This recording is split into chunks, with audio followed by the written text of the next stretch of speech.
उबंगमा धम्मा मनोसेठा मनोमया मनसाचे पदुत्थेन भासते वा करोति वा ततोऽनं दुःखमन्वेति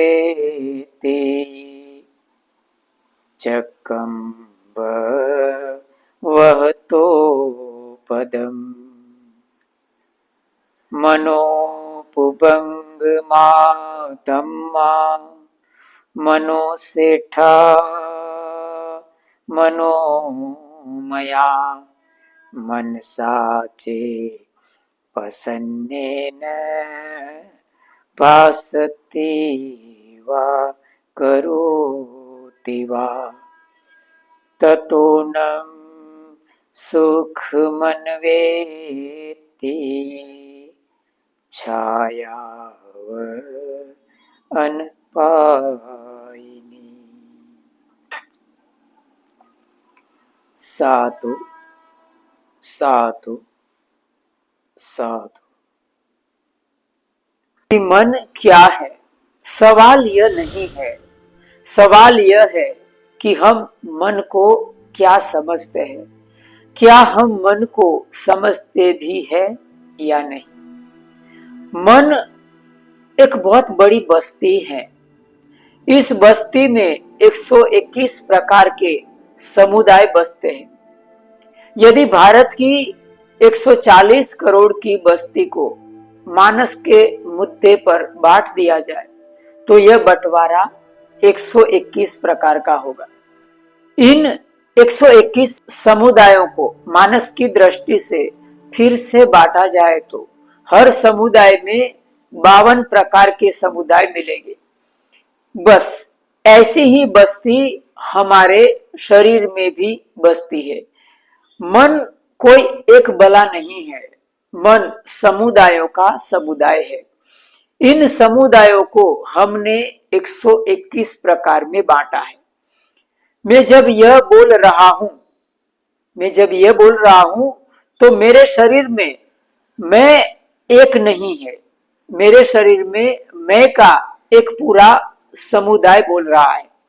दरमियान मैं के दूसरे समुदाय निष्क्रिय रहते हैं। मन जीवन का छोटे से छोटा एक ऐसा इकाई है जो अपने जैसे अनेक इकाइयों को जोड़ता है और जोड़ता है। इस तरह इकाइयों का एक समुदाय बनता है जिसको हम मन या चित्त के रूप में अनुभव करते हैं। मन एक फलद्रुप ऐसी भूमि है जिसके ऊपर राग, द्वेष और मोह रूपी विचारों की फसल उगती है। यहां भूमि चित्त है और फसल चेतसिक है। हमारा शरीर एक ऐसा जीव है, हमारे शरीर के अंदर अनेक छोटे छोटे जीव बसते हैं। उसी तरह हमारा मन बड़ा मन है, उसके अंदर छोटे छोटे अनेक मन बसते हैं। मन के अनेक समुदायों में आपस में मेलजोल नहीं होने के कारण ही हम मन को चंचल महसूस करते हैं। मैं जो सोच रहा हूं दरअसल वो मेरे मन का एक पूरा समुदाय सोच रहा है। अगर मेरे मन के दूसरे समुदाय सोचने में साथ नहीं देंगे, वो अलग दिशा में सोचेंगे, तो मैं चंचलता अनुभव करूंगा। बराबर?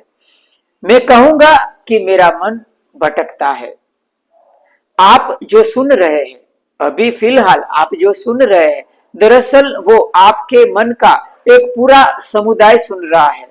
जब आपके मन के दूसरे समुदाय सुनने में साथ नहीं देंगे, अलग दिशा में काम करेंगे, तो आप चंचलता अनुभव करेंगे। फिर आप कहेंगे कि मेरा मन भटकता है।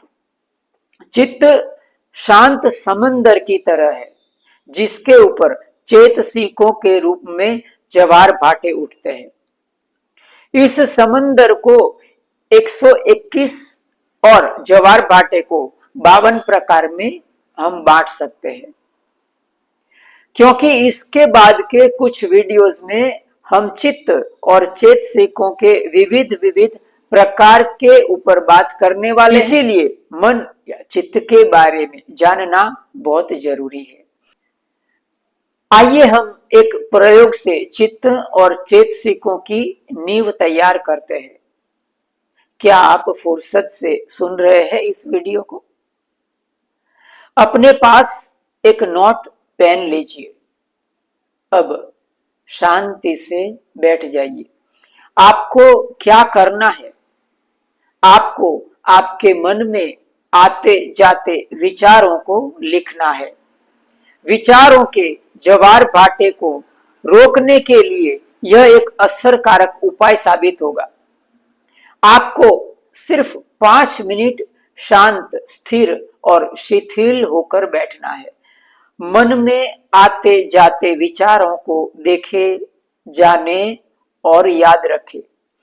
कैसे विचार आते हैं, विचार कहां से उठ रहे हैं, उनका कहां पर अंत हो रहा है, भूतकाल से संबंधित आते हैं कि भविष्य के संबंधित, क्रोध के विचार आते हैं कि प्रेम के, किसी से कुछ फरियाद के विचार आते हैं या किसी से कुछ उम्मीद के, किसी के प्रति ईर्ष्या के विचार आते हैं या किसी के प्रति मुदिता के। आपको विचारों की शुरुआत, मध्य और अंत याद रखना है। 5 मिनट के बाद उन विचारों को कागज पर लिख लेना और अपना अनुभव भी जरूर शेयर करना। सिर्फ 5 मिनट में आप चित्त और चेतसिकों के तमाम प्रकारों को ऐसे समझ सकते हैं जिस तरह से दुनिया का कोई शिक्षक आपको नहीं समझा पाएगा। यदि आप थियोरेटिकली समझ नहीं भी सकते तो भी कोई हर्ज नहीं है, लेकिन चित्त और चेतसिक को लेकर कहने का जो तात्पर्य है धम्मवाणी का, वो आप जरूर समझ जाएंगे। तो आज इतना ही रखते हैं। जितने भी मित्र उपासक उपासिकाएं चैनल को देख रहे हैं, सभी के प्रति बहुत बहुत मंगल कामना। सबका मंगल हो, सबका मंगल, सबका। साधु साधु साधु।